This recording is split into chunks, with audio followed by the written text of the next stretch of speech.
فی د یو پلان په اساس باندې تر سره شوې ده او امکان لري ډېر مخالف نظرونه نړیوال هیوادونه یا مثلا میډیاګانې تاسې یادونه وکړله په دې مورد کې ورکوي او ډېر امکان لري چې په دې راتلونکي کې چې هغه ریاست جمهوریت ته هر څوک چې کاندید شوی تعیین کېږي د ایران په سیاست کې به ډېر ستر بدلون رامنځته کړي. دا د دې لپاره چې امریکا په دې باندې پوه ده که چېرته د ایران ملاتړ ونه کړي، ایران د روسیې سره یو ځای ده په دې سیمه کې د دوی هغه اهداف چې امریکا په دې منطقه کې لري هغه نشي ترلاسه کولی. نو دوی خپلې هلې ځلې کوي چې څنګه وکولی شي په دې سیمه کې خپل شتون او موجودیت وساتي. او دا چې ایران کې هر څه پیښې کېږي دا د دوی کورنۍ مسله ده، مړو پسې څوک بدې خبرې نه کوي، خدای دې وبخي. مګم د څو لسیزو راهیسې ایران او پاکستان د افغانستان په هکله ډېر ناروا بشري جنایتونه ترسره کړي دي. او کله چې یو مسلمان هیواد یې ګاونډی او بل د هغه هیواد څخه مسلمانان دوی ته مهاجر شي د دې لپاره چې مثلا د هغو سره هغه انساني او اسلامي روش وکړي، نه ده ترسره کړی. همدغه د رئیسي په وخت کې کله چې دی د سترې قضا رئیس و او دی چې جمهور رئیس و یا د ده نه مخکې جمهور رئیس حسني و، د دوی په دې موجودیت کې زموږ ډېر افغانان چې اعدام شوي دي او په ډېر ناروا بشري جنایتونه یې ورباندې ترسره کړي. نو موږ باید خپله ځان ته متوجه اوسو. د دې لپاره چې د ۴۵ کالو کې موږ هغه تجربه ترلاسه کړله چې دغو هیوادو پرته له دې نه چې موږ سره مرسته نه ده کړې او زموږ په بدبختیو کې هم دوی ډېر ستر رول لوبولی ده، خصوصا پاکستان. همدا تاسې مې یادونه وکړه پاکستان په قزاقستان کې د شانګهای په هغه کې یعنې دا زموږ ضعیفواله هم دي د دې لپاره چې ولې پاکستان دومره توان او قدرت ولري چې په نړیوال سټیج کې یا زموږ استازیتوب وکړي او یا د زموږ د هیواد او د ولس په هکله د تروریزم په نامه باندې هغه تورونه نیوکې وکړي چې اصلي مرجع د تروریستانو روزنې ساتنې په خپله پاکستان و. دا ټول ته معلومه ده، هیڅوک د دې نه نشي منکرېدلی. بلې خوا نه عمدن و قصدن غربي هیوادو اسلامي هیوادو کې هغه ناروا جنایتونه وکړل، مثلا سوریه، لیبیا، عراق، افغانستان کې. ولی سوریه، لیبیا، عراق دا د فلسطین ډېر سخت ملاتړ کوونکي وو. که چېرته دغه د قذافي ژوندی وی یا مثلا صدام حسین ژوندی وی، زه فکر نه کوم چې اسرائیلو به په غزې باندې داسې ناروا بشري جنایتونه ترسره کړي. او دا چې نړیوالې جنګي محکمې د دوی غوښتنه وکړله چې دوی باید زنداني شي، د امریکا جمهور رئیس هغه په اوسنۍ ۲۰مه پېړۍ کې مستقیما په خبري کنفرانس کې وویل چې هغه لوبې چې په غزې کې ترسره شوي دي دا نسل کشي نه ده او د دغه جنګي محکمې دا امر د تمسخر وړ ده. یعنې دوی وایي چې موږ د دیموکراسۍ د بشر د حقوقو مدافعینو، دا فقط صرف دوی ته ده. مګم هغه بشري جنایتونه چې دوی په ۲۰مه پېړۍ کې زموږ په هیواد کې او اسلامي هیوادو کې ترسره کړل د نړۍ په تاریخ کې بل هیواد نه و ترسره کړي. نو د دې لپاره اوس زما نظر او وړاندیز امارت اسلامي ته دا ده چې دوی باید ولس په ځان باندې راټول کړي او هغه چا باندې چې دا وطن ګراني، دا ولس ګراني، دا هیواد ګراني، نور د نظامونو رانسکورېدو هڅې ونه کړي، د نظام د بهبود لپاره هڅې وکړي. او دا چې تاسې مخکې یادونه وکړله چې دا مدني ټولنې غړي دي، تاسې په دې مدني ټولنو غړو کې یو نفر وښایي چې هغه په دې افغانستان په دې ۴۵ کالو کې مثلا د افغانستان په دې سیاسي بحران کې لاس نه لرلی. فوزیه کوفي، شکریه بارکزی او یو شمېر نورې مېرمنې او نارینه دي. دا په خپله لویه تاریخي تېروتنه د ملګرو ملتونو ده چې دغه خلک دوی هلته راغواړي او دوی د افغانستان په موجوده نظام باندې چې په افغانستان کې سوله تامین د امنیت راغلی ده دوی نیوکې او تورونه کوي. دا اوس سیلابونه په افغانستان کې راغلل، دا څه د پاسه 3 تریلیونه ډالر افغانستان ته مرسته وشوه. که دغه پیسې د دغو هیواد کې مصرف شوي وای، نن به د زموږ ولس د دغو بدبختۍ سره مخامخ نه وو. نوره باید دغو نیوکو ته او دغو تورونو ته او دغو ادعاګانو ته نور ارزښت ورنکړو. باید خپل ځان ته متوجه شو چې د دې ټولو کې د دوی سیاسي اهداف دي، نه زموږ د هیواد د بهبود لپاره او نه زموږ د هیواد د ولس د راتلونکي لپاره. نړۍ مننه.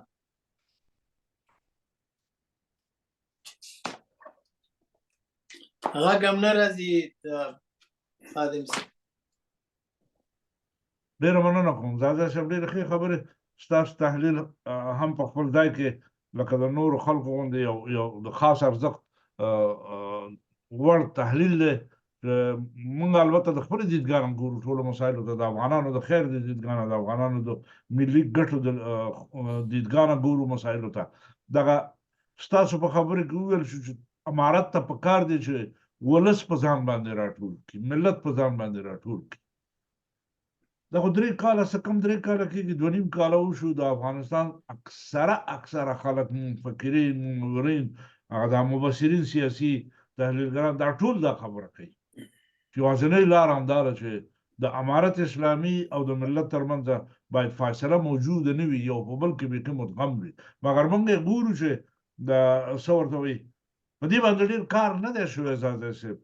څومره وخت نور باید سړی انتظار وباسي چې امارت دې خبرې ته متوجه شي؟ که په دې باندې کار کېدی، زما د نظر که په دې کار کېدی او رښتیا هم امارت اسلامي غوښتی او یا یې غواړي چې دغه موضوع ته توجه وکړي او دقت ورته وکړي، ورته ارزښت او اهمیت ولري. حداقل ګورئ دا موږ په افغانستان کې هېڅ شی ونه لرو، هېڅ شی ونه لرو. زه به یو نمبر د ځانه ورکړم، ځکه مکمله او د واضح احصایه د ځان سره نه لرم، نه پوهېږم چې دا د متقاعدینو تعداد به څومره وي. حداقل یو 100,000 کسان خو به وي. نو 100,000 کسان ته د خپل ځان نه چې خفه کوې، حق یې نه ورکوې. دا د دوی حق دی، حقوق دي او دا حق ورته نه ورکول کېږي. زه نه پوهېږم د دې شاته څه دلیل موجود دی، څه خبره موجوده ده. مګر دغه پیسې خو د دې خلکو ما خو یادونه وکړله چې دا نړۍ کې څه لوبې چې روانې دي دا د استخباراتي لوبې دي او د یو پلان په اساس باندې ترسره کېږي. دا تصادفي لوبې نه دي چې په نړۍ کې ترسره کېږي. امارت اسلامي دی، ټول د دې افغانستان دی. دوی باید افغانستان تیر تاریخ ته متوجه شي چې زموږ پلرونو نیکونو د نور د خبرنپسې ګرځي د لوی تاریخي افغانستان د احمد شاه بابا نه نیولې تر نن ورځې پورې. مثلا 2 کسو وروسته له احمد شاه بابا نه زه دا ما همیشه ویلي دي، بیا هم وایم، که امیر عبدالرحمن خان افغانستان کې واک ته نه وای رسېدلی، افغانستان به وخته تجزیه شوی و. نو د دې لپاره زما وړاندیز امارت اسلامي ته دا ده چې دوی باید تیر تاریخ ته وګوري او په دې باید مطمئن هم شي او متيقن هم شي او په دې باندې پوهیږم چې همیشه چې دا هیواد د نړیوالو یرغلګرو څخه که انګلیس و، که روس و، که امریکا و او که چنګیز و، که مغول و، که سکندر و، ملي یووالی، ملي وحدت ولس سره یو ځای شوی ده او هیواد یې د دغو یرغلګرو څخه ژغورلی ده. نو په دې اساس باندې عملاً باید یو ریفرندوم په افغانستان کې ترسره شي. هغه په دې مفهوم چې دا هیواد ځان ته نه زما ده، نه خادم صاحب ستا ده، نه د امارت اسلامي ده او نه د تیرو نظامونو ده. دا د دغو 15 تر 40 میلیونو وګړي چې په دې هیواد کې ژوند کوي د یوه ده. تاسې د متقاعدینو خبره وکړه. د جمهوریت په وخت کې مثلا د دیموکراسي په نامه باندې څومره هیوادوال زموږ ووژل شو. که دیموکراسي په دې معنی چې په میلیونه انسانان پرې ووژل شي، دا خو د دیموکراسي نشوله. د دې نه خو بهتره دا ده چې د نړۍ اوسېدونکي د یو سولې فضا کې پرته له دې دیموکراسي د لغات څخه ژوند وکړي. دا لوبې دا خو ټوله نوم یې دیموکراسي ورکړی، حقوق بشر یې ورکړی ده. دا ټوله فقط صرف دا لوبې دي چې دوی د خپلو پلانونو لپاره په نړۍ کې عملي کوي. اوس به موږ نورو هیوادو ته یا نور ارزښت نه ورکوو. دا حدود عربه د افغانستان کې چې دا موږ پراته یو، دا باید لاس سره یو کې د وطن د دغو بدبختۍ څخه وژغوري. پردي هم نه ژغوري، پردي یو 15 کاله ځورولي یو، ټکولي یو، وژلي یو، شهیدان کړي. مننه. تشکر کوم. عزیز صاحب هم راغلی دی، طلحه صاحب ستړي مه شئ، درته وایم نه پوهېږم زما اواز درته راځي، زما غږ اورې که نه اورې. ډېره مننه کوم چې تاسو تشریف راوړو، په خپرونه کې برخه واخیسته. که تاسو آماده استئ غواړم ستاسو نظر وپوښتم. تاسو په کابل کې استئ، په امارت کې دنده هم لرئ، کار هم کوئ. ستاسو نظر یا په افغانستان کې د خلکو نظریه د رئیسي په مرګ باندې او د الهیان چې د هغوی ایران وزیر خارجه دی، هلته د خلکو تبصرې څه دي؟ خلک څه وایي؟ خلک خوشحاله دي ورته؟ موږ په میډیا کې واورېدل چې یو د خلک ورته خوشحالۍ کړي دي چې دا زما د دلګانه دا صحیح خبره نه ده، دا غلط کار دی. هر چا چې خوشحالي کړي د بل انسان په مرګ باندې دا مطلق غلط دی. ایران مشران چې دي اقلا هغه د هغه مملکت مشران دي، موږ ته ضرور دی چې تر کوم اندازې چې زموږ د ملي ګټو سره تصادف ونه کړي، د دغه دنیا د مشرانو احترام باید موږ ټول ولرو. کابل کې څه حال دی طلحه صاحب؟ خلک څه وایي په دې باب؟ مننه خادم صاحب. نحمده ونصلي على رسول الكريم أما بعد فأعوذ بالله من الشيطان الرجيم بسم الله الرحمن الرحيم. خادم صاحب محترم، تاسو ته ډېر ګران مېلمه زاځی صاحب محترم ته او مشر مېلمه ګردیوال صاحب محترم ته السلام علیکم ورحمة الله وبرکاته. وعلیکم السلام. ډېره مننه خادم صاحب. اول خو به د افغانستان د خلکو نظر تاسو داسې تشریح کوم. نو موږ چې دلته کوم افغانان عام ملت سره ناسته پاسته لرو، خپل چار طرف خلکو سره ناسته پاسته لرو، موږ سره هم تنها خپل د چار طرف او د ګرد کې چې موږ سره کوم خلک پراته دي د هغې معلومات به زه تاسو درکوی شم چې د هغوی څه نظر ده. عموما صرف یعنې الحمدلله موږ سره ډېر خلک کیني، ډېر ولایتو ته د ډېر ولایتو خلک کیني، که هغه تاجکي، که هغه پښتاني، که هغه د بل قومي، موږ سره ناسته پاسته لري دلته. او طبعا هغوی افغانان خپل نظر ورکوي. ډېر کم داسې طبقه ده چې هغوی ورته خوشحاله دي د رئیسي په مرګ باندې. هغوی بیا خپل نظریات لري چې دوی تاریخ کې موږ سره داسې کړي، ایرانیان تاریخ کې موږ سره ظلم زیاتی کړی او جبر کړی. هغوی د دې نظر نه خو هغه ډېر وړه طبقه ده چې ورته خوشحاله دي. بل د افغانانو داسې یو طبقه ده چې هغوی واقعا ورته خفه دي. هغوی بشردوست افغانان دي، په زړه کې رحم او ترحم لري، هغوی ورته خفه دي. اما یو بله طبقه هم ده چې هغوی بېغرضي دې کې اظهاروي. حتی یو ټوقه د منځ کې یو مېلمه سره زه بل ورځ کېناستم، هغه داسې یو ټوکه وکړه چې د رئیسي دا مرګ موږ دپاره یو مباح و. نو هغه وویل چې نه موږ دپاره دا کوم ګټه رسوي او نه موږ دپاره کوم تاوان. هغه ورته دا مباح کلمه استعمال کړه چې هغه مجلس خلکو هغه یو ټوکه وکړه دلته. نو زمونږ بیا خپله د شخصا زما په نظر باندې څنګه چې الله تعالی په قرآن کې فرمایي چې تاسو نورو خدایانو ته حتی بد رد هغوی پسې مه وایئ، ځکه هغوی ستاسو خدای پسې بد رد وایي. همدارنګه موږ د نورو رئیس جمهورانو مشران پسې بد رد نه وایي، هغوی بېرته زموږ رئیس جمهوران پسې بد رد وایي. او دا بد رد ویل دا کوم داسې خاصه نتیجه او ګټه نه لري. د دې په حصه کې یو واقعه راته رایاده شوه. شیوکیرا یو هندوستاني لیکوال دی، هغه خپل په کتاب کې دا قصه لیکي. هغه وایي یو سپین ږیری سړی یو بس ته خیږي، یو ځای پورې غواړي لاړ شي، دلته یو ځوان سړی دغه سپین ږیري سړي ته ناحقه کنځاوې وکړي. دی ورته کنځاوې کوي، بدې ردې وایي ورته، خو دغه سپین ږیری سړی ورته چوپ هېڅ ځواب نه ورکوي. اخره کې چې د بس نه د سپین ږیری سړی کوزېږي، د ځوان نه پوښتنه وکړي، ای ځوانه یو پوښتنه درنه کوم. ځوان ورته وایي وایه.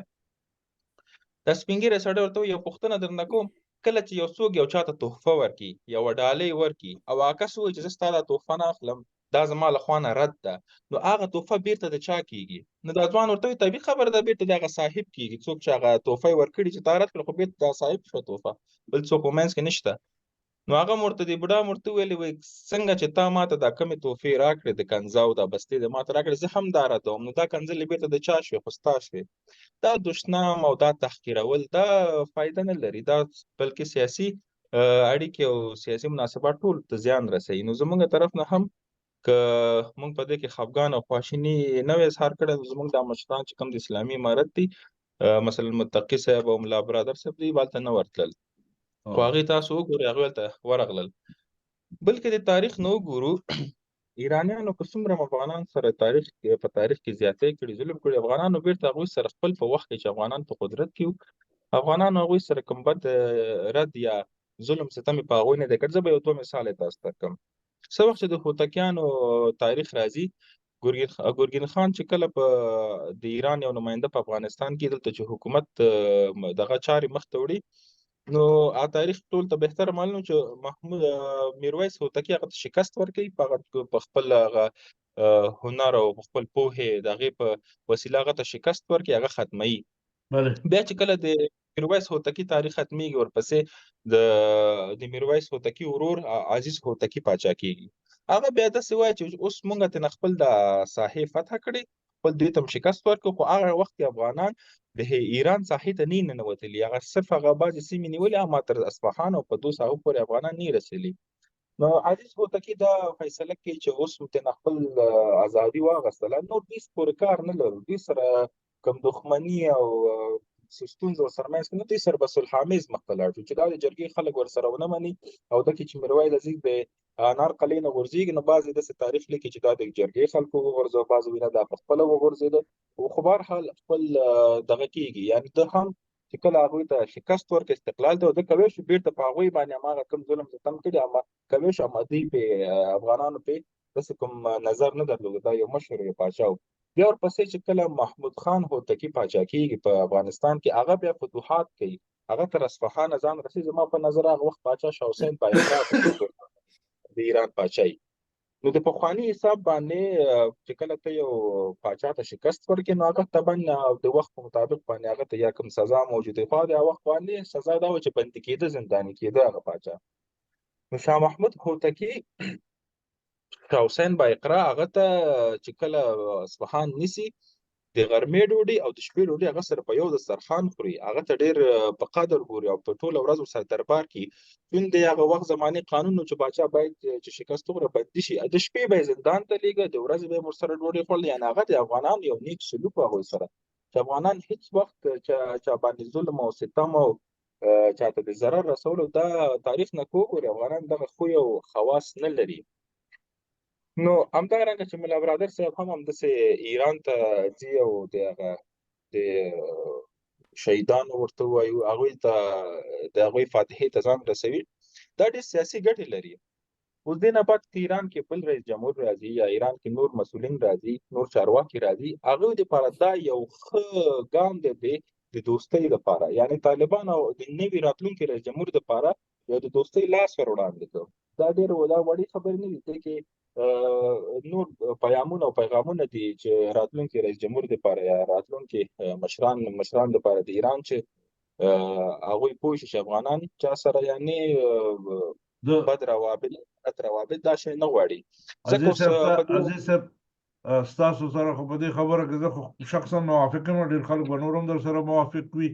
دا د افغانستان د اسلامي امارت نظام وي که هر بل نظام وي،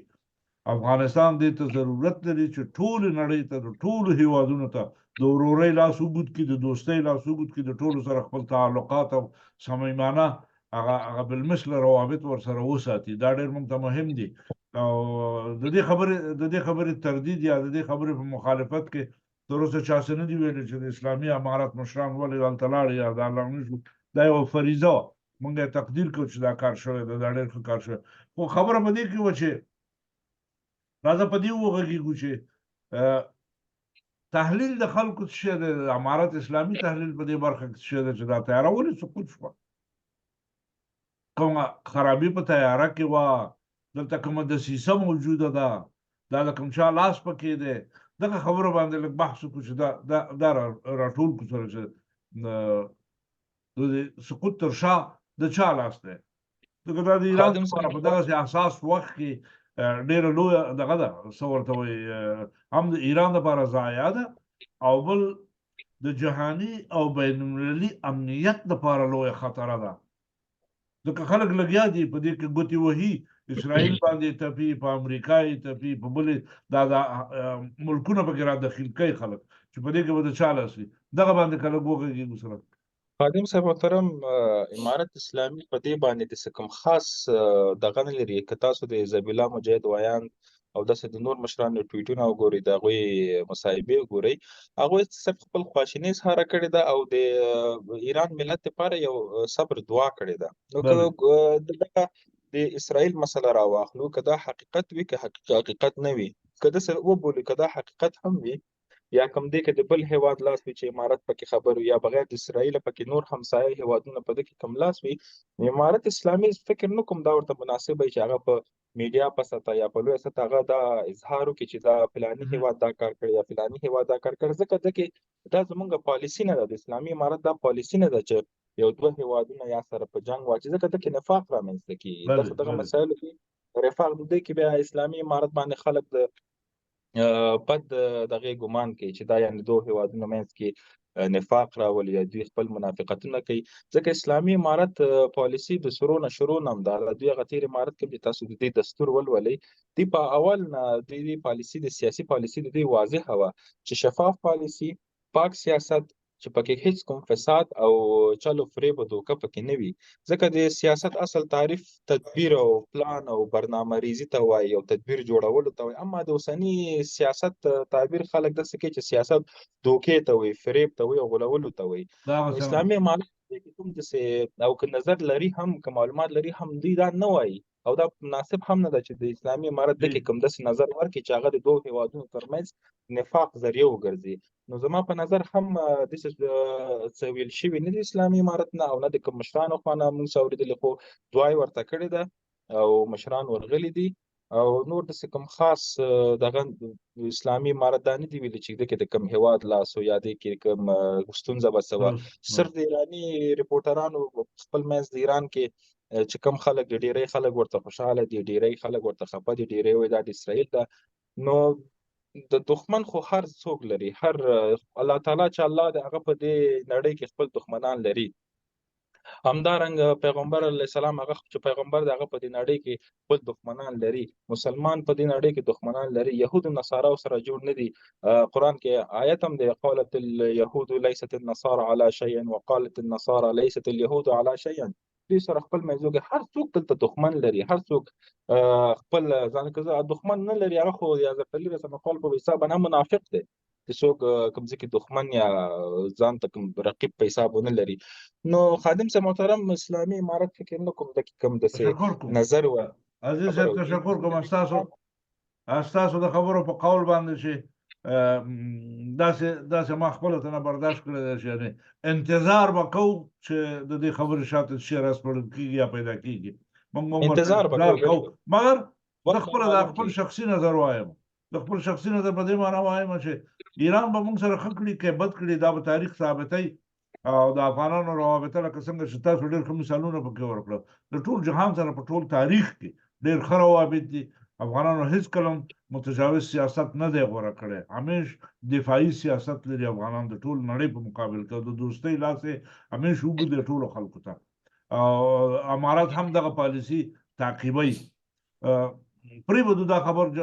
آینده وخت لپاره څه پېښېږي او وخت به دا ټول شیونه ثابت کړي. ګردیوال صاحب ستړي مه شئ، درته وایم هرکلی درته وایم، طلحه صاحب بېرته راګرځو تاسو سلام، بیا به په نورو مسایلو هم څه خبرې وکړو. دا ګردیوال صاحب ستړي مه شئ، درته وایم په خیر راغلئ. راباندې ټولو ته سلام. غواړم تاسو په دې باندې که لږ نظر واچوئ چې د دغه حادثې په راتګ سره په افغانستان او د افغانستان په سیاست باندې به څه تاثیر ولري که به ونه لري دا شی؟ د لوی او بخښونکي خدای په نامه او د څاروان د نننۍ خپرونې ګډون کوونکو ملګرو او دوستانو اورېدونکو لیدونکو ته سلامونه او نیک هیلې. زه به په لنډو دوه درې ټکو کې دا یو څه شیان تشریح کړم چې ډېر اوږد بحث جوړ نه شي. اوږد بحث په صحیح ده، زموږ او ستاسو د څاروان دا خپرونه د معلوماتو دپاره ده او خلکو ته د معلوماتو د رسولو دپاره ده. بعضې ملګرو بعضې خبرې وکړې، ډېرې خبرې بیا تکراري راځي. زه به بیا یو نړیوال عمومي فارمول په بنیاد باندې یو څه ووایم. اول خو دې ستا سوال ته راځم. زه فکر نه کوم چې په دغه حادثه او پیښه کې چې کوم خلک په حق رسېدلي دي نو داسې غټ تحول او بدلون به راشي. دا زما خیال نه دی. زه یې درته وایم چې ولې مې دا خیال نه دی د مثال په توګه. که موږ او تاسو په دې فکر وکړو چې 21مې پېړۍ رښتیا د غټو بدلونونو سره روانه ده او غټ تحولات او بدلونونه به راځي، نو دا شیان چې کم پیښیږي لکه دا اوس د ایران رئیس جمهور او داسې پیښې، دا وړې پیښې دي، دا به بالکل راځي. دا هغه پیښې دي چې کېدای شي چې د راتلونکي غټو پلانونو پروژو د عملي میدان دپاره کم خلک خنډ کېږي په راتلونکي وخت کې. او هغه راتلونکي وخت هم داسې دی چې نامعلوم دی. هغه موږ او تاسو ته ډېره پته نه لګېږي چې څه شی دی دا پلان، خو موږ ویو چې بدلونونه را روان دي. دا جغرافیاګانې به هم کېدای شي یو څه بدلون پکې راځي، په دې هېوادونو کې هم یو څه بدلون راځي، یو څه هېوادونه او ملتونه او قومونه به مستفید کېږي، ګټه به اخلي د بادشاهانو، یو څه به په تاوان کې راځي. ښه، دغه عمومي فارمول کې چې هغه د زبرځواکونو د راتلونکې 21مې پېړۍ د نظم دپاره یا نړیوال نظم دپاره پخوانی وخت تېر شوی دی، 21مه پېړۍ یو نړیوال نظم ته ضرورت لري. دا نظم کې زبرځواکونه او د زبرځواکونو چې کمې موخې او هدفونه دي هغې ته د رسېدلو دپاره د هغوی ملګري هېوادونه، ملګري قومونه او ملګري ملتونه او ډلې ټپلې پکار دي. دا په یو ځای نه جوړېږي چې چوپ پرې وکړي او دا ډلې ټپلې جوړې شي، بلکې دا د وخت او د حالاتو د بدلونونو سره به په قلاره قلاره راځي او هغوی ټول شیان یو قسم تجربه کوي. هم دا نړیوال چې کوم پلانونه دي. زه بیا اخر کې دې ته راځم چې زما د دې خبرو نه مقصد څه دی، او دا ډېر طلحه صاحب ته متوجه دي او طالبان ته چې موږ ویو چېرې که دغه هر رقم بدلونونه را روان دي. طالبان چې نن په افغانستان باندې تسلط لري، زمونږ هم دا فرض جوړیږي چې طالبانو ته ویو چې په راتلونکو بدلونونو کې خپل ځای او مقام تثبیت کړي چې په هر قیمت باندې کېږي. دا مهم په دې دی که غواړي چې افغانستان بچ او تاسو د افغانستان او یا بل دغه مې درته ویم که موږ ځان ته مسلمانان ویو او ځان ته افغانان ویو، نو موږ خو د مسلمانان چې په افغانستان کې دي او د افغانان چې کوم په افغانستان او د جغرافیه کې دي خو بچول پکار دي. نو دا سیلۍ او طوفانونه چې د 20مې پېړۍ د بدلونونو سره کم طوفانونه، سیلۍ او بادونه را روان دي، د دې نه خو زموږ ذمهواري جوړېږي خپل خلک او ولس بچ کړو. هغه څه دي؟ د همدې خاطره د زاړي صاحب بعضې خبرې وي، بعضې ډېرې خبرې زموږ ملګري خو دلته چون ډېر کافي وخت نه وي، زه فکر کوم چې زاړي صاحب هم په دې باندې پوره پراخه فکر لري. دا کم چې افغاني زه به د خپل فکر ووایم، د امونه تر اباسینه پورې په دې لویه جغرافیه کې 8% پښتانه پراته دي. د 21مې پېړۍ ټول پروګرامونه د زبرځواکونو د دغې سیمې هغه خامو موادو، معدنونو، ستراتیژیکو پلانونو او پروژو ته دي. په دې کې موږ د امونه تر اباسینه پورې د یو تاریخي ملت په حیث باندې یو زبردسته رول لوبولی شو. طالبان هم په دې بدنام دي لکه د دغه غوندې یا نیکنام دي. هغه خلق دیموکراتیک ګوند د بعضې ملګرو سره به موږ کله بحثونه کول، ملالکه دا پښتانه پکې ډېر به خلکو راټله، خو پرچمیان هم چې فارسي ژبې وو هغه هم کمونیستان خو هغه به چا ډېر نه دغه کړ. مال تاسو په دې خلکو ډېر راټلی چې تاسو پښتانه یاست که نه. طالبان خلک په دې باندې اوس ډېر دغه دا خو ټول پښتانه دي. خو اوس خدای پښتانه پیدا کړي نو څنګه چل کوي؟ دوی یو بله ذمهواري هم کېږي دا پښتانه دي ټول مسلمانان من حیث القوم ټول مسلمانان. موږ کله کله لا زه خپله وایم چې نور ملګري د دې زما د خبرونه غلط تعبیر وانخلي، بنیادي خبره دا ده چې موږ من حیث القوم مسلمانان یو، شکر الحمدلله. خو خبره اصل کې دا ده چې د دغه مسلمانانو د ملي ګټو ارزښتونو بچول هم پکار دي که دا به څنګه چل کېږي؟ نو موږ ځکه ویو یا زه به د خپلې خبرې را لنډوم چې 21مه پېړۍ د بدلونونو سره او طالبان چې نن کوم د هغو ته هم زموږ دا هیله ده او ورته ویو چې رښتیا ملت د ځان سره نږدې کړئ که غواړئ چې په راتلونکي وختونو کې یو رول ولوبولی شئ. د دوی خپله تجربه هم لري، هغه لومړني پړاوونو کې چې دوی په قدرت باندې رااله بلا تجربې ورسره دي. موږ هم ورته ویو چې دا خپلو پخوانیو تجربو نه هم زده کړه وکړئ، نوي مو ورسره یو ځای کړئ، ملت د ځان سره ملاتړ یې کوئ. زه یقیني درته وایم چې دوی تر یو حده پورې په دا خپلو هدفونو او موخو ته رسېدلی شي. او دا ګوره د راتلونکي وخت پلانونه دي. دا تاسو بعضې خبره وکړله، خادم صاحب هم د بعضې شیانو ته اشاره وکړه، زه بیا درته وایم دا بعضې قصې مرګ وژنې او د منډه وړل دا استخباراتي چلونه د دې کلم اصل کې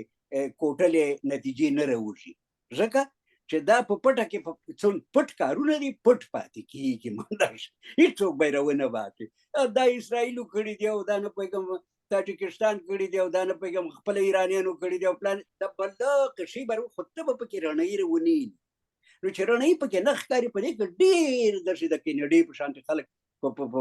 پیړیو مخکې شوي دي. اوسه پورې خبره معلومه نه ده چې دا چا وکړه اصل کې د دې شیانو به هم دغه نه راوځي. خو موږ ویو چې که دا هر څه پېښېږي او هر څه کېږي خو چې موږ خپله ذمهواري د خپل ولس او خپل ملت په مقابل کې مدا کړې. او دا ډېر مهم ټکی دی. همدلته د تلعجز غوندې خلک چې زموږ سره دلته په دې بحثونو کې ناست دي هغو ته هم ویو چې تاسو هله دا میدان ګټلی شئ چې رښتیا هم دا ملت د ځان کوي او د غونډې جغرافیا ته او ملي ارزښتونو ته لږ متوجه شئ. صحیح ده چې موږ د ډېرو شیانو توانایي نه لرو یا جوګه نه یو، خو زه فکر کوم او زه په دې باندې ایمان لرم چې که ملت هم د ځان ملاتړ یې کړ، تاسو زه هسې وړاندوینه کوم په 60% 80% تاسو کامیاب او به ګورئ. صحیح ده چې موږ د نړیوال زبرځواکونو مقابله نشو کولی، دومره توانایي راکې نشته، خو که نور هېڅ هم نه 80% ملت به هم بچ کړي او دا د قدر وړ ده. او بس ډېر اعلی ګردیوال صاحب ستا په خبرو ډېرې خبرې پیدا کړې. خبره پکې لویه خبره دا وه چې په 21مه پېړۍ کې ډېر لوی بدلونونه را روان دي، موږ باید ورته ځان آماده کړو. دا واقعیت دی. او دغسې مرګونه چې په تاریخ کې شوي دي دا د خپل پس منظر دپاره نه دي شوي، دا د خپل راتلونکي دپاره دا مرګونه شوي دي چې د دې په څېر څه را روان دي د هغو دپاره کېږي دا مرګونه. دا صحیح خبره ده. زموږ په تاریخ کې مثلا اعلیحضرت امیر حبیب الله خان شهید شو، تر ننه پورې چا قاتل پیدا نه کړ چې د قاتل څوک که نه پرې چا پلټنه وکړه، نه څوک ورپسې وګرځېده، نه هېڅ نه هېڅ. هلته د هغې نه شاته نور اهداف وو چې هغه به یې تکمیل شوی وی. او داسې خلک کله کله د جهان د لویو اهدافو دپاره دغه وي، هغه په انګلیسي کې ورته سټمبل بلاک وي، یوه تیږه مخکې پرته وي که نه، یو مزاحمت وي، هغه باید دوی لرې کړي. او دا خبرې به کېږي. خو زموږ ستاسو خبره ډېره ښایسته خبره وه چې موږ زموږ ملت زموږ اسلامي امارت د آینده دپاره څه طرحه لري، څه پلان لري، هغه باید ځان سره د ملت سره هم شریک کړي او د خپل قوم او خپل ملت ورباندې پوه کړي بدون د کوم فرق او تفاوق. دوی ټول باید په دې پوه شي چې آینده سره روان دي، څه به وشي او آمادګي ورته ونیسي. دا ډېره ښه خبره ده. زه هم په آینده کې موږ ته به دا دورنما د دې آینې کې داسې ښکاري چې آینده کې به ډېر تغییرات راځي. حتی لکه تاسو چې اشاره ورته وکړه جغرافیې به بدلې شي. یوه خبره اجازه ده خادم صاحب دلته وکړم. دغه تجاربو ثابته کړې ده چې همیشه د نظامونو پرېکړه هر نظام چې دا انفرادي ده، اما د ملت پرېکړه چې د ملي پرېکړه ده، د هېڅوک په وړاندې خنډ کېدی نشي، ولې دا د ټول ولس غوښتنه ده. نو د دې دپاره باید امارت اسلامي خپل ټول هغه مشکلات یا ستونزې د ملت سره شریکې کړي تر څو ملت ورسره ودرېږي او د نړیوالو د ټولو تورونو نیوکو څخه هم ولس وژغوري، هم نظام وژغوري، هم د خپل هیواد او ولس د راتلونکي لپاره د یو ښایسته او آرام افغانستان د جوړولو هڅې ترسره کړي. دا همدا خبره ډېره د قدر وړ خبره ده. بلکل همداسې ده. اوس خبره دا ده چې آیا داسې فکر کېدی شي چې اسلامي امارت دې ته متوجه نه دی؟ عزیز صاحب تاسو څه وایئ پکې؟ طلحه صاحب خادم صاحب سوال دی واورېده، زما سوال دی واورېده. د انټرنیټ دا څو ورځې کېږي د افغان ټیلیکام شبکه ډېره کمزورې شوې ده. نو ستاسو خبرې ډېر بند راتلي، که یو ځل بیا راته تکرار کړئ. ها تشکر کوم. اول خدای درته که شبکه خرابه ده، امارت خو نه دی خراب، خو د ستوني نه یې ونیسئ ورباندې جوړ کړي. دا یوه شخصي شبکه ده خالد صاحب، دا یو شخصي شبکه ده. د ټیلیکام دا باید وکړي. ګوره دا ضرورتونه دي د امارت لپاره همدغه کار دی که نه. شبکه خراب ده، ستوني نه یې ونیسه. اول خو باقي دي ټول یو عالم باقیات لري، خپل باقیات یې تحویل کړي، دا دی یوه. او دویمه دا چې دوی به جهان سره سم دغسې سرویس خلکو ته ورکړي دي ملت ته. دا د خلکو ضرورتونه دي، د حکومت ضرورت دی، د رستا ضرورت دی، زما ټولو په هر صورت باندې دې نه ګرځو. سوال مې دا وکړ چې ګردیوال صاحب په خپلو خبرو کې، زادي صاحب په خپلو خبرو کې زموږ د پروګرام هغه لوی ستر هدف خو دا دی چې موږ وکولی شو چې د افغانستان په اسلامي امارت کې داسې نظریات وړاندې کړو یا دغسې تجربې خپلې وړاندې کړو چې اسلامي امارت که چېرته وکولی شي یا ورته مفید واقع کېدی شي چې د جهان سره تعاملات ورته اسانه. موږ ټول هدف په دغه شي کې دی چې اسلامي امارت نه یو قوي اسلامي نظام، لکه څنګه چې د ملت غوښتنه ده، لکه څنګه چې د منطقې غواړي. زموږ خلکو په 40 کلونو کې د دغه هدف لپاره شهیدان ورکړي دي. اوس د هغې د عمل وخت چې دی نو خو به جوړ شي. او دا یوازې په دې نه کې یو لویه خبره په دې کې دا وه چې ګردیوال صاحب هم ورته اشاره وکړه، زازي صاحب هم ورته اشاره وکړه چې امارت ته ضرور دي او بیخي ورته واجب دي چې د ملت پلوي د ځانه سره کړي. نو ما پوښتنه ستاسو نه دا وه چې آیا اسلامي امارت په دې خبره باندې نه پوهېږي چې ملت د ځان سره کړي؟ د ملت د ځان سره یو ځای کولو دپاره دوی څه کوي؟ څه پروګرام ورته شته؟ خادم صاحب محترم، ډېره مننه سوال نه مو. اول په د انټرنیټ دا خبره وکړم. موږ چې کوم انټرنیټ افغان ټیلیکام ارایه کوي، بیا افغان ټیلیکام خصوصي سکتورونو ته ورکوي، بیا دا د خصوصي سکتورونو سره یې بیا هغوی موږ ته انټرنیټ راکوي. خصوصي سکتورونه عام افغانان بیا هغه نشم نیولی ستوني، هغه عمومي مسله ده. د جمهوریت په وخت کې خو به د ډریوري لایسنس هم نوی کول، هلته به کمیشن کاران ولاړو، هغې ته به دې پیسې ورکړو چې درته یې نوی کړي. نو دې کوم هغه د کمیشن روان دی؟ نه، دا قانوني کمیشن کاري ده بیا. دا عمومي صرف زموږ دا اصلاحات به راشي انشاءالله. خادم صاحب محترم، تاسو ډېره بهترین سوال وکړ چې اسلامي امارت ملت په دغه خپلولو باندې پوهېږي که نه پوهېږي. ګورې خادم صاحب محترم، که دغه ملت نه وي، دغه افغانان نه وي، نو دغه امارت او دا طالبان یا دنه مخکې چې نور حکومتونه راغلي، دوی به دا حکومت په چا کوي؟ دوی به دا نظام په څه ترتیب چلوي؟ دوی خو یو نمایندګان دي. اوس افغانان دي په دغه جغرافیه کې اوسېږي، دغه افغانان دي چې په دې جغرافیه کې وخت تېروي. نو دوی که نظام نه وي یا یو حکومت نه وي، دا یو افراطفري دلته جوړېږي. نو دوی یو حکومت ټاکي یا خپل نمایندګان ټاکي چې په موږ باندې حکومت وکړي، او دا نظام د پورته نه د افغانستان د جغرافیې کې چې کوم د انسانان اوسېږي، دوی ته لپاره یو لارې چارې جوړ کړي، که هغه په هر بخش کې، که اقتصاد بخش کې، که هغه صحي بخش کې، که هغه د روزمره د ژوند بخش کې، که هغه د خوړلو په بخش کې، هر بخش کې. نو اسلامي امارت ملت دغه زما هم نظر دی، که اسلامي امارت ملت ته ځان خپلول لپاره خواري کوي او دې نه مخکې کړي دي، زم لا دې زیات کړي، لا د نور هم زیات کړي دا ملت خپلول او د ملت زیاتول. دلته یو خبره مشکل دلته دا ده چې اسلامي امارت دلته د افغانانو سره د مشران ډېر زیات مینه لري، خو ښکاري نه، ښکاره کوی به یې نه شي. ځکه موږ دا همیش وایو چې د حکومت ته میډیایي بخش لږ کمزوری دی نسبت د دښمنانو د میډیا نه، چې هغوی څومره تغیرات راولي او بیرته د ملت چې پکې بیرته په ځواب کې څه غوښتنې لري، هغوی ته چې اسلامي امارت څومره رسیدګي کوي، هغه په میډیا کې دوی نشي اظهارولی. محبت ډېر لري، مینه ډېر لري. دلته موږ اداراتو ته ګورو، د عام افغانان چې راځي دلته مشرانو سره کینې، مشرانو سره حتی ما ډېر تیز دي. دلته یو مشر ته یو د ازبکو فکر کوم راغلی چې هلته زه خپله مجلس کې ناست وم، هغه ځي دغه نوم به نه اخلم، خو دا دومره په تیز ځي دی هلته چې کوم مشر ناست، هغه هم ډېر مشر سړی، هغه یو عادي سړی نه و چې موږ هلته ناست، هغه یو وظیفه غوښتله، د کار وظیفه یې غوښتله چې ما ته وظیفه راکوي زه لیسان سم، خو هغه وظیفه په نرمه نه غواړي، هغه دومره په شدت او په تیزۍ ذکر راکوي، رایې کوي که نه یې راکوي، زموږ خو همدا ګناه ده چې موږ تاجکان یو، موږ خو همدا ګناه ده چې تاسو پښتانه نه یو، ډېر تیز ځي، ډېر شدت ځي. نور زم د چا مزدور نه یم چې تاسو نه زه وظیفه وغواړم بیرته بیا هغه ځین مشر چالته ناست دی هغه ورته خاندي هغه مسؤلین چالته ناست هغه ټول خاندي ورته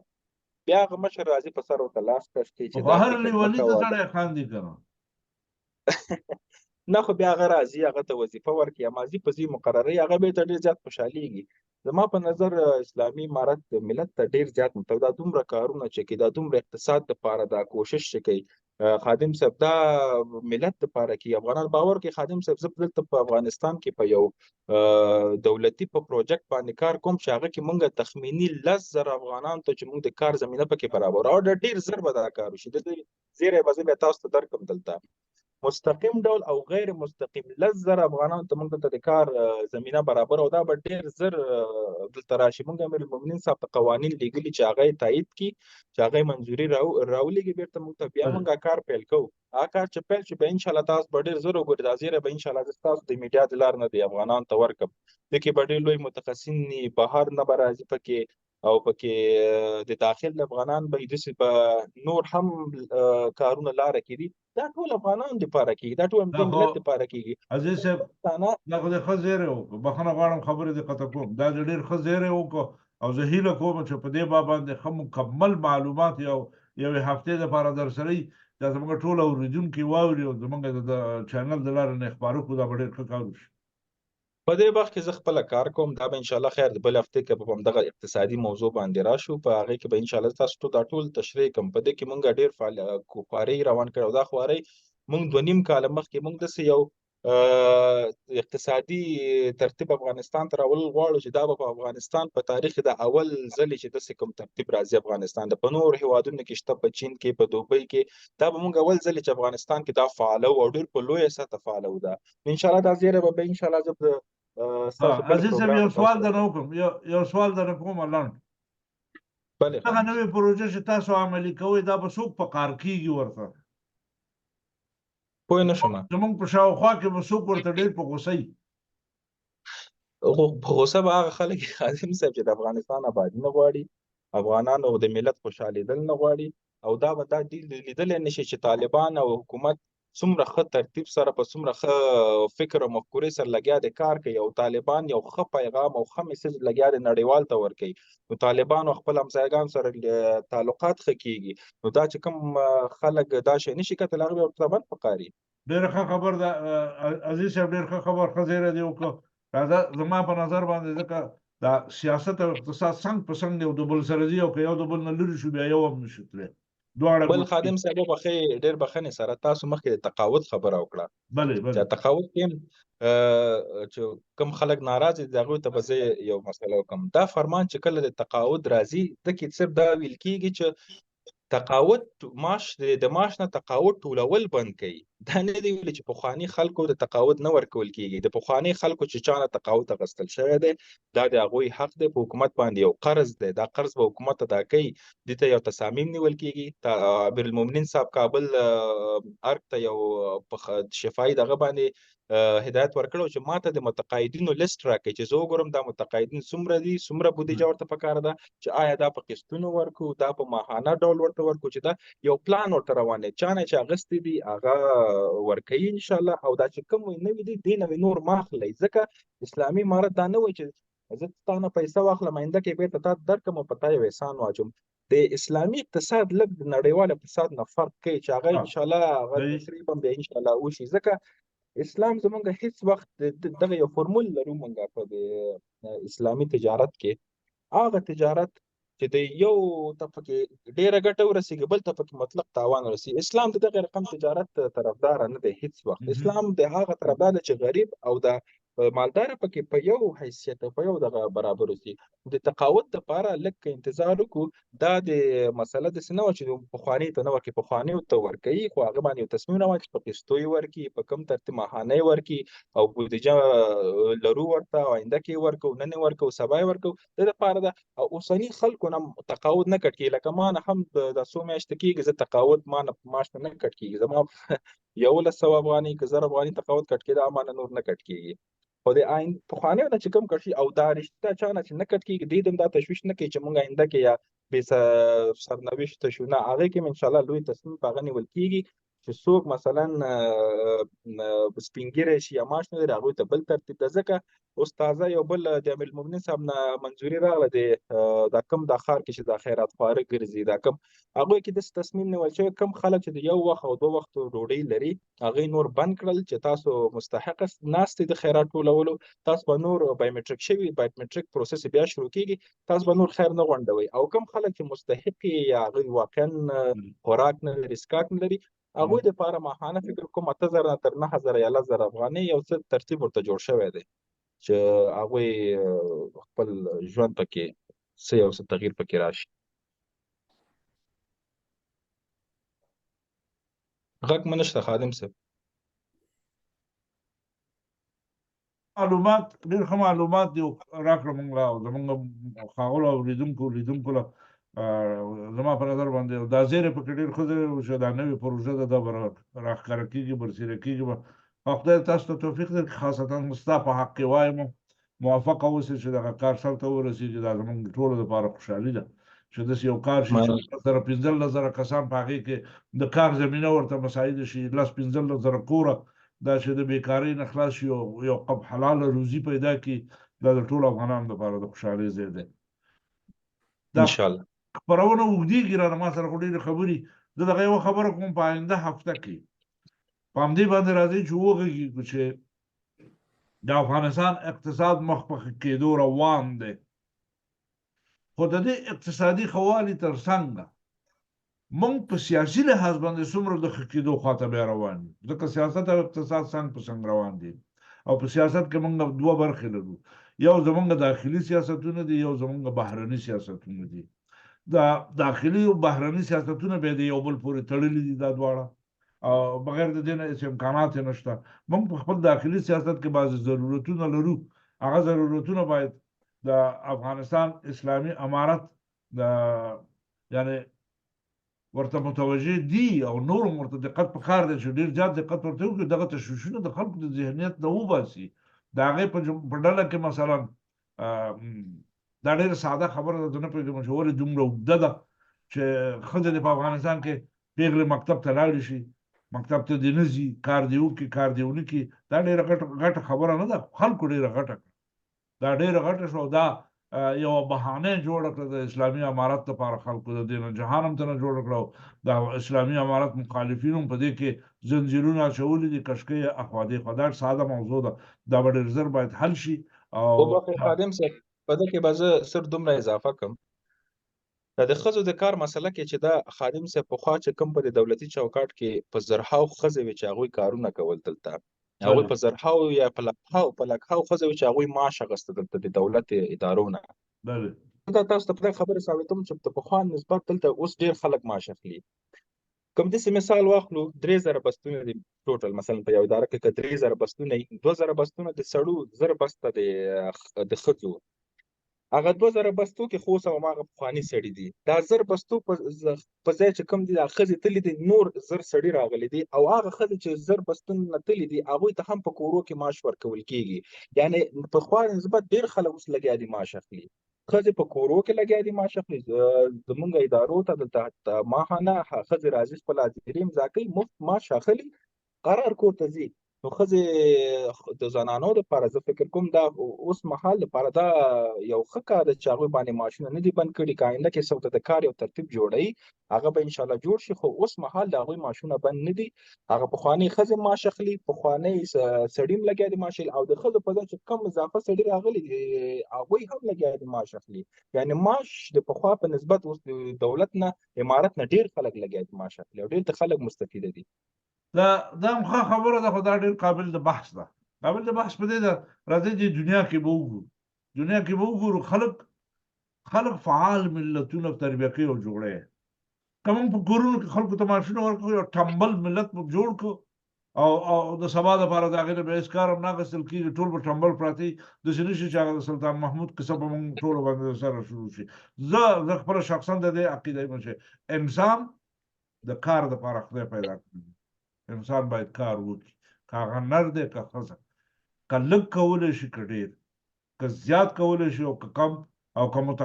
د تخصص کار کوي او یا غیر عادي باید انسان کار وکړي او د انسان کار ډېر ضرورت دی هم د خپل ځان لپاره هم د خپل قوم او ملت لپاره او هم د مملکت لپاره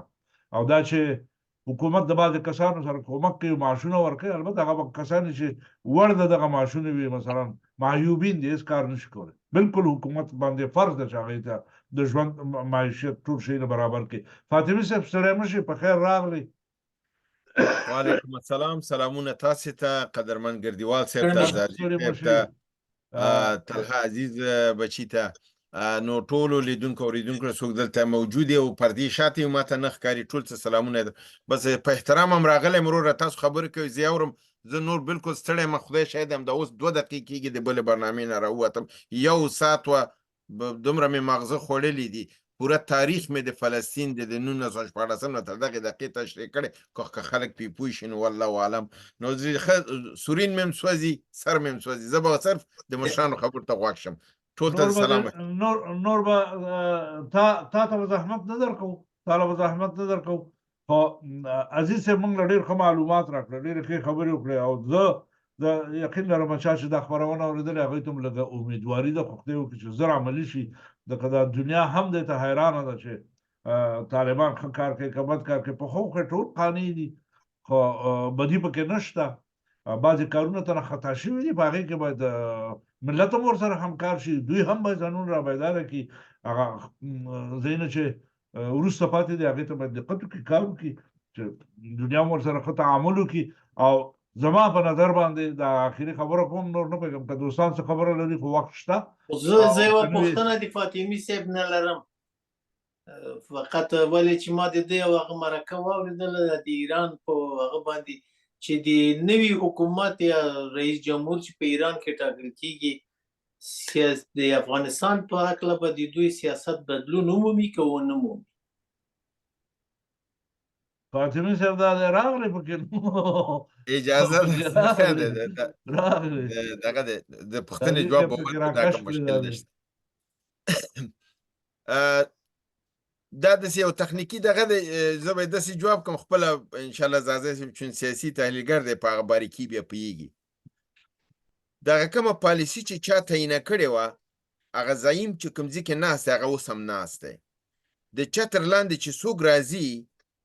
هغه هماغه شی تعقیبوي چې اثر کې مخکې ورکړ شوی و په لحاظه کوم تغییر نه راځي صرف شخص تغییریږي او هغه شخص هم چې راځي چون ابراهیمي خپله معتمد د خامنه‌ای و نو بل نفر هم چې راځي هغه به معتمد د خامنه‌ای راځي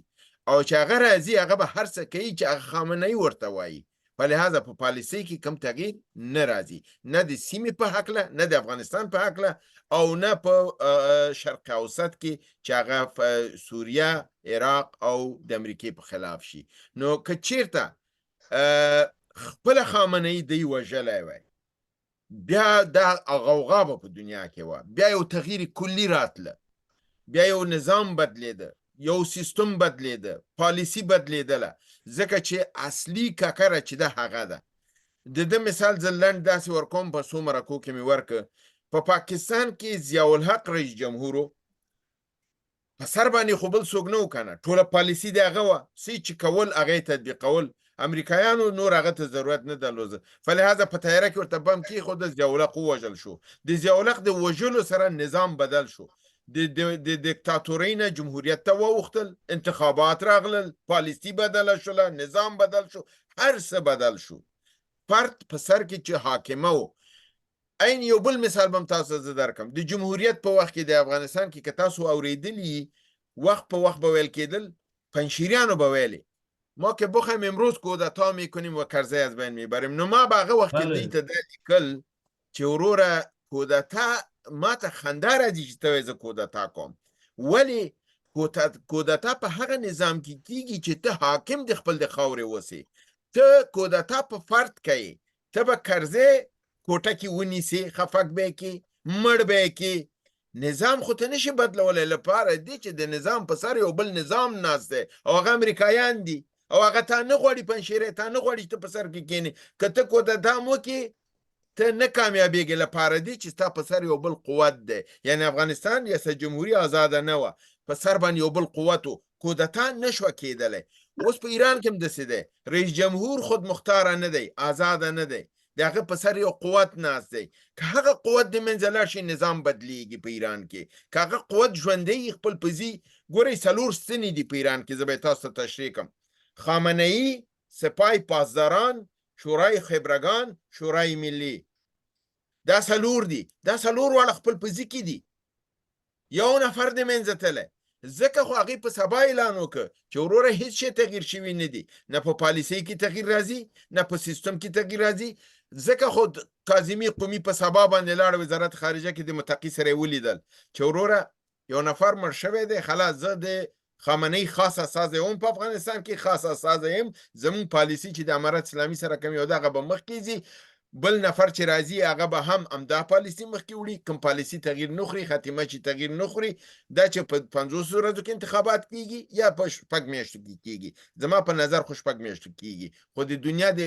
میډیا په نظر باندې په 50 ورځو کې کیږي زه دغه امکانات 50 ورځو کې نه ګورم ځکه تنه 15 ورځې د سکروټنی د کاغذونو نیسي یو میاشت شاید ونیسي چې خامنه‌ای نفر ولټي چې څوک انتخاب کی ځکه چې ابراهیم رئیسی عادي سړی نه و ابراهیم رئیسی جانشین د خامنه‌ای و هغې باندې کار شوی او کار یې پې کوه اوس دی یو هغه نه تنها چې یو رئیس جمهور د لاسه ورکړی جانشین یې خپل د لاسه ورکړی دا به بل داسې یو نفر انتخابوي چې هغه باید بیا نه تنها چې رئیس جمهور اوسي آینده څو کالو کې باید جانشین د خامنه‌ای هم اوسي او بل دا د خامنه‌ای د جانشین دپاره دی چې نفر درلوده حسین امیر عبداللهیانو هغه هم د منځه لاړه یعنی هغه بعدي رئیس جمهور هم دی د منځه تللی نو دی دپاره دا مشکلات شته دی مګر په کل کې په منطقه کې په سیاست کې په نړیوال اړیکو کې د کم تغییر نه راځي مننه مننه ستاسو نه سوالم ډېره مننه نور کوم دوستان څوک خبرې کوي خو یو څو دقیقې وخت ورته لرو اوه نام خدا دغه یو جرمنکه مشکۍ مې ده دا د سهار نه په مرکو ناست یم دا راته دغلته ګرځي اوس راته ویلې چې جیګه مې کمال راځه نو ډېر ښه که دوستانو سره نور چا سره خبره نه وي نو بس خپرونه لنډو او دا عزیز صاحب دا ژمنه وکړه چې آینده هفته کې به زموږ خپرونه د افغانستان د اقتصاد په پرمختیایي چارو باندې وي لکه یو څه نوې پروژې زیر عزیز صاحب په دې تلویزیون کې وکړو په ټول افغانستان باندې چې یوه نوې پروژه ده دا به د لومړي ځل لپاره د افغانستان په تاریخ کې په افغانستان کې تطبیق کیږي په کار به شروع کړي چې تقریبا 10 نه تر 15 کسانو لپاره به کار آماده کیږي په دې کې او خپل عزیز صاحب په دې پروژه کې دخیل دی د اولې ورځې نه تر اوسه پورې اوس کار اخلاص شوی انشاءالله تعالی ډېر ژر فعالېږي موږ به د افغانستان په اقتصادي مسایلو غږېږو خو خبره دا وه چې ما پکې زیاته کړه چې اقتصاد او سیاست یو د بل سره څنګ په څنګ دي موږ باید په دواړو غږېږو د افغانستان په سیاست به هم غږېږو د افغانستان په خارجي پالیسیو به خبرې وکړو کوشش به وکړو چې دغه یو څه متخصصین را پیدا کړو په دغه برخو کې زموږ لیدونکو ته او زموږ مینهوالو ته څه تازه او نوي معلومات را پیدا کړي نو تر هغې پورې د ګمان کوم نورې خبرې چې نشته تاسو ټول په الله پاک سپارم ډېرې ښې ورځې او شپې ولرئ چېرته چې شپه ده او چېرته چې ورځ ده ورځې نیکمرغه او خوشحاله شوم تاسو مې ولیدلی کلیوال صاحب ته د دې ځینه سلامونه او الله د صحت ورته ورکړي او الله زموږ مجموعه بېرته زما خبرې ډېرې شوې زه د کلیوال صاحب لیدو ته تللی وم او ښه ډېر وخت ورسره ناست وو زه او کریم زید صاحب دغه غونډو دوستانو باندې احترام او سلامونه کول او الحمدلله ډېر ښه دی انشاءالله ډېر ښه دی صحتمند دی او خدای کول چې لږې نور هم توانمندي زیاته شي انشاءالله بېرته به راځي خپلو خپرونو ته انشاءالله خدای په امان خوش د اخر دقیقه کې راغلم تاسو ژوندي لري صحتمند روغ جوړ اوسئ ډېره مهرباني الله عمل خدای په امان ګردیوال صاحب